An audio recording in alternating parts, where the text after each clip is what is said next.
Hello and welcome to Random Interesting Facts, the podcast about everything and nothing, with your host 42. This week's topic is cheese. So let's dive right in with fact number 1. A horny shepherd discovered blue cheese. It never ceases to amaze me the number of discoveries we as a human species have uncovered solely down to the fact that we're a bunch of horny buggers. Because let's be honest here, are we really meant to believe the guy who first milked a cow was only looking to moisten his Weetabix? Yeah, right. So, when I learnt that a certain type of cheese was discovered because a guy in 7th century France wanted to get a bit of action, my first thought was that it must have been the invention of Swiss cheese, for obvious reasons. It's basically the cheesy version of a warm apple pie. But it turns out I was wrong, thank God, because apparently a young lad with blue balls discovered blue cheese.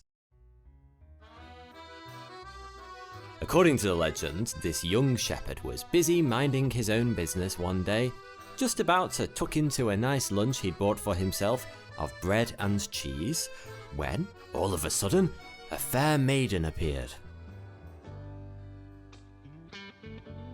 A beautiful young woman caught his eye in the distance, and we know she was beautiful because of what he did next.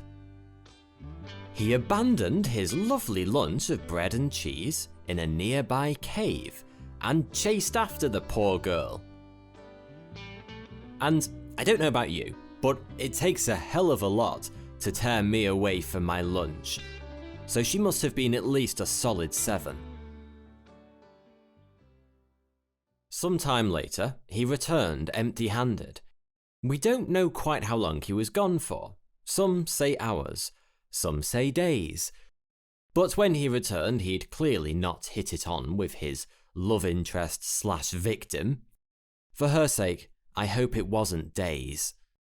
I mean, God forbid, what a disturbing experience it must have been to be chased around a field in rural France for 72 hours by a hungry, horny shepherd, mumbling something about a knob of cheese, like a provincial Harvey Weinstein. To add insult to injury to the eternal bachelor, when the starving shepherd returned to the cave to finish off his lunch, the damn thing was all mouldy. I mean, I don't know what he expected. He left his cheese and bread in a damp cave for hours on end, but apparently it didn't matter to him. Not at all put off by the bluey-greeny gunk which had magically appeared on his cheese, probably wiping off a few maggots as well, he proceeded to pick up from right where he left off and chowed down on his mouldy cheese. Oh, gross. My, that young lady definitely made a lucky escape there. What a catch he was. To his delight, it was actually edible. Very edible, in fact. Some, not me, might even say delicious. With its sharp, tangy flavour and riddled with disturbing green veins, the randy bastard had discovered blue cheese. You know, the stuff on cheese platters that literally nobody likes. Yay! Apparently, this magical tasty mould which had infested his lunch was a special strain called Penicillium roqueforti. If you're a cheese lover and this fungus sounds familiar to you, that might be because this is the particular strain used in one of the world's best-known blue cheeses, Roquefort. Penicillium roqueforti is found in the soil of the local caves in Roquefort-sur-Soulzon, in southern France, and Roquefort cheese is still aged in those very caves to this day. Although, in these modern times, there really isn't a need for the whole cave thing actually, as the moulds can now be grown in a laboratory.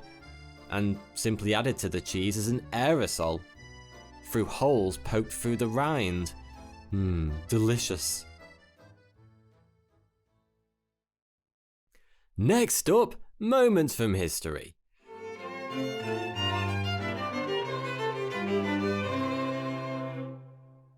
Where we look back at one particularly bizarre moment from the past. This episode, exploding pancakes.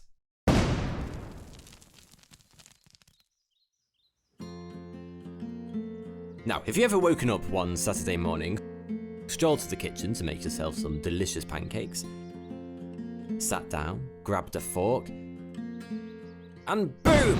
The pancakes have exploded in your face. No? You lucky sod. Because if you were Japanese during World War II, there was a surprisingly high probability that this could have happened to you. And in my opinion, if you're going to team up with the Nazis, a detonating pancake to the face is probably well deserved.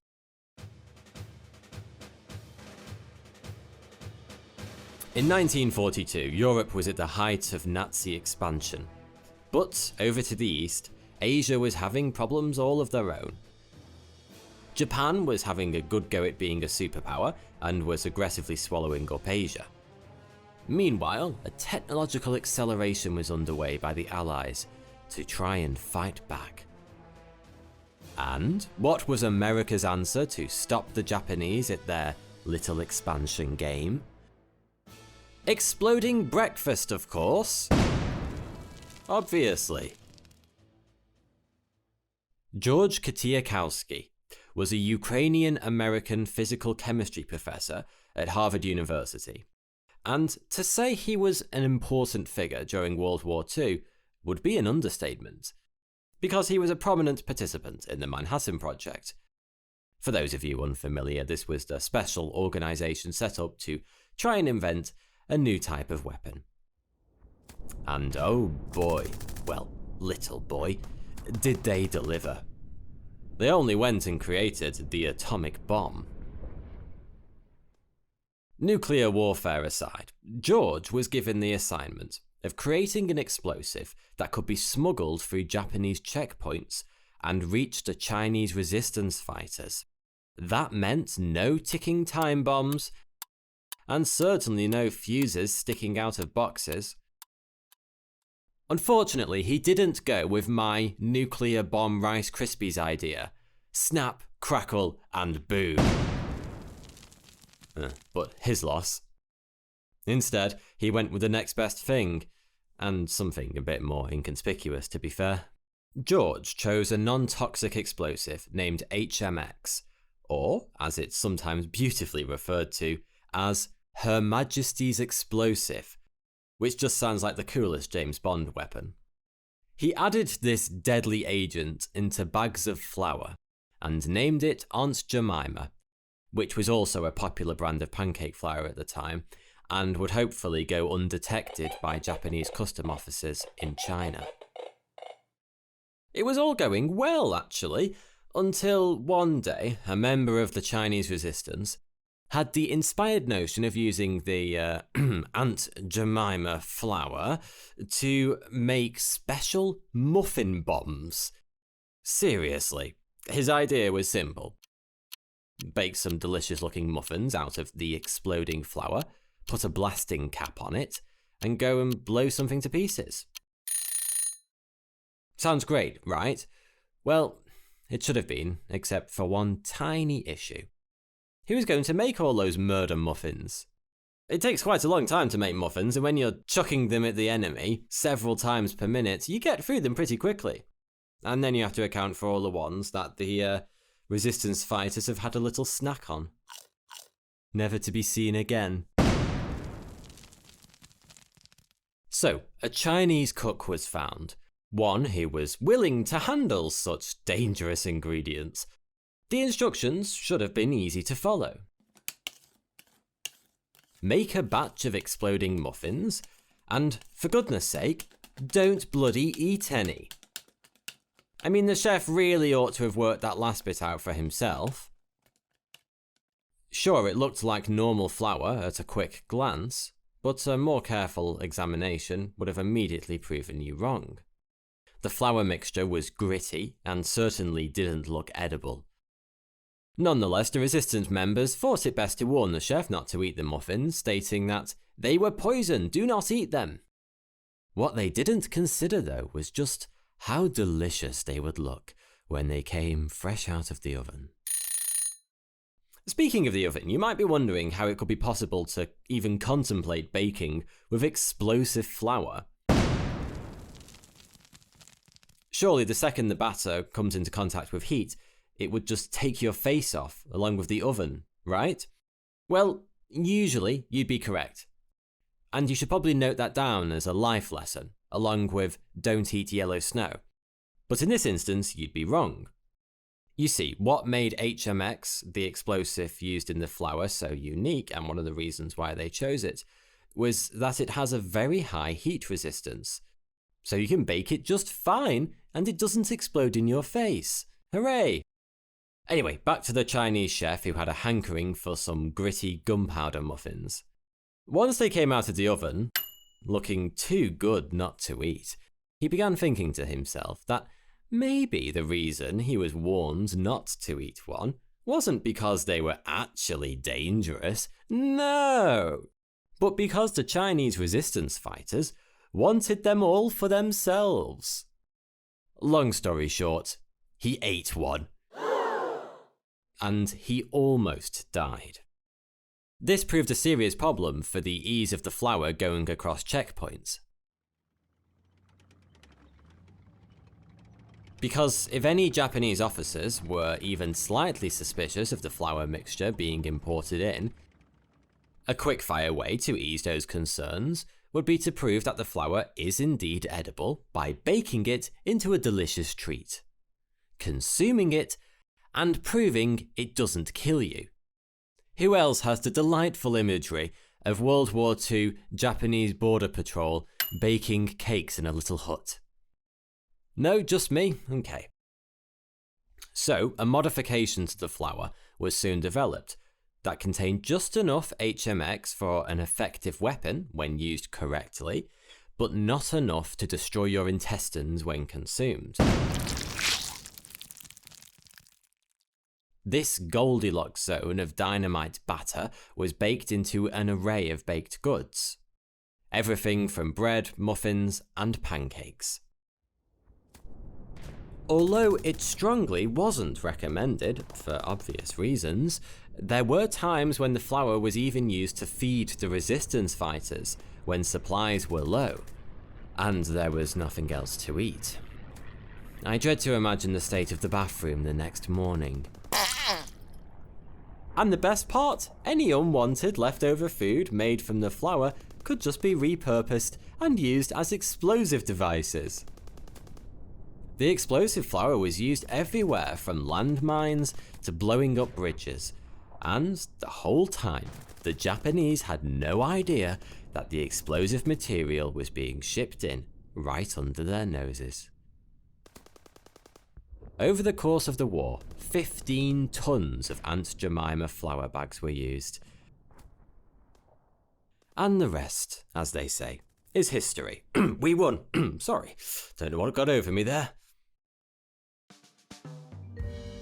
Now, we'll take a quick little break whilst you absorb all that information, and soon we'll be back with fact number 2.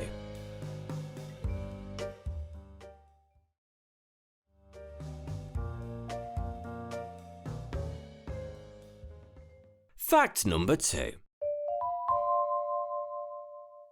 Despite its reputation, cheese is good for you. There's always a new headline being published with some stupid claim about food these days. Bacon will kill you. Bacon is a superfood. Chocolate is the death of you. Chocolate makes you live longer. It's hard to keep a track of what you should and shouldn't eat, what might and might not kill you. I swear I saw a headline the other day stating drinking water is bad for you. I wish I was joking. And don't even get me started on the conflictions around coffee. But cheese has always had a bit of a bad rap. And in an age where rates of heart disease are on the rise, sometimes it's a little too easy to point the finger, whether it be salt, sugar, cheese, or just about anything else that makes life worth living. And in this guilt-ridden world where you're often told what you should and shouldn't do, should and shouldn't eat, I'm here to relieve a little of that pressure and say, go on, order that cheese board. Unless you're lactose intolerant. Because it turns out that cheese isn't just not as bad as we thought, it could actually greatly extend our lives and help avoid some nasty diseases in the process. Although, there is one caveat to this superpower, which I'll get to in just a moment. But first, what if I told you you could eat cheese every day and lower your cholesterol? And yes, I'm very well aware of the hypocrisy here, because that sounds just like one of those headlines I just blasted. But I have something they usually don't. Facts! Yay! 2 unrelated, randomized, controlled trials decided to put to the test whether or not regular fat cheese had any effect on cholesterol levels, despite its high levels of saturated fat, or as I like to call it, the tasty stuff. But independent analysis came to the same conclusion, that cheese did not increase total cholesterol, LDL cholesterol, triglycerides, or blood glucose. Heck, it didn't even increase waist circumference. These results suggest that the saturated fat content in cheese is absorbed by the body slightly differently, and doesn't quite have the adverse health risks once assumed. Now, about that caveat, this doesn't mean you can head off to your local cheesemonger, purchase a 3-kilogram wheel of cheese and sit there munching it away, whilst mumbling, "It doesn't count, it doesn't count." From past experience, I wouldn't recommend it. These trials, you see, were conducted with the participants eating something that boring people like to call a portion. Yes, you know, those tiny little things in dietary textbooks. In this case, it was a 50 to 80 gram piece of cheese every day. No, not a wheel. Put it down. Like everything else in life, it just comes down to moderation. Something as vital as water can kill you if you drink enough of it. But for those of you wanting an added cheesy health boost, you might want to think about swapping your cheddar for some of the blue stuff discovered by that grabby young shepherd. According to a 2016 study, magical mouldy blue cheese can help you live longer. This is because it contains something called spermidine. Yes, I know, spermy cheese. Hilarious. How mature of you. Huh? On a side note, the reason for its unfortunate name is actually down to the fact that it was first discovered in semen samples. Spermidine is found in lots of things, from soybeans, chicken liver, green peas, corn, shellfish, and the aforementioned ejaculate.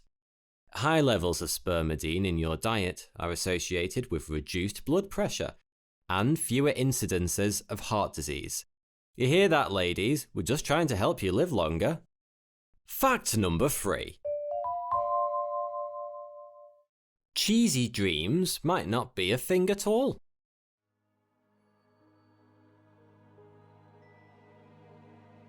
When I was a kid, I don't know about you, but when I was a kid, my mum always used to tell me not to eat cheese before bed, or I'd get nightmares. Of course, I didn't give a single toss about that and snuck into many a baby bell in my room at night. But apparently this old wives' tale, although not correct, isn't completely wrong either. To put this nightmarish rumour to bed, the British Cheese Board, yes, that's a real thing.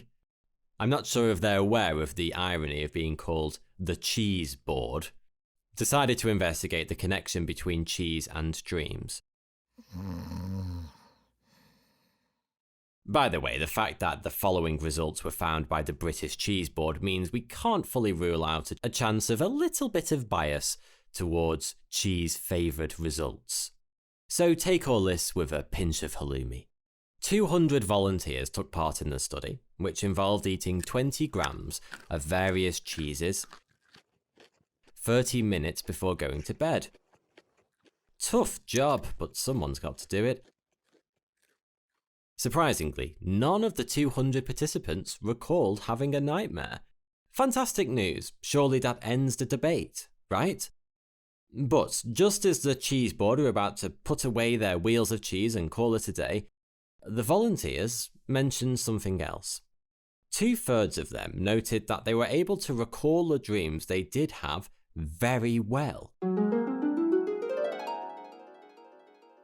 in a much more vivid and positive way to usual. This suggested that cheese was doing quite the opposite of what the old tales suggest.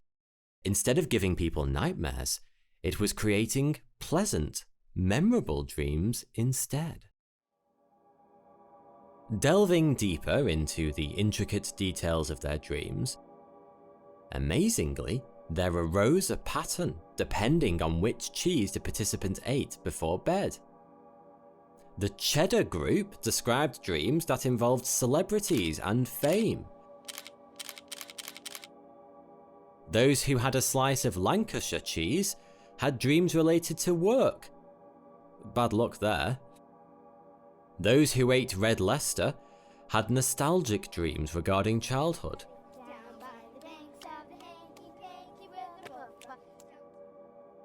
And the Cheshire cheese eaters described a dream-free but restful sleep.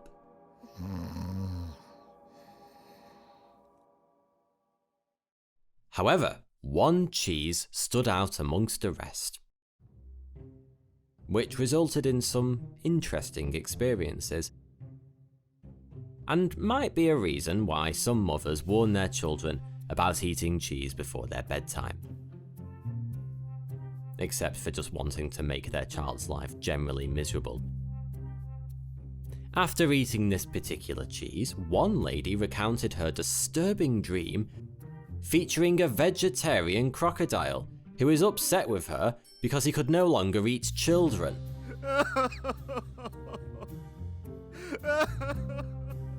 I know how she felt. Dreaming of vegetarians makes me wake up in a cold sweat as well. And the cheesy culprit that induced this strange experience was Stilton.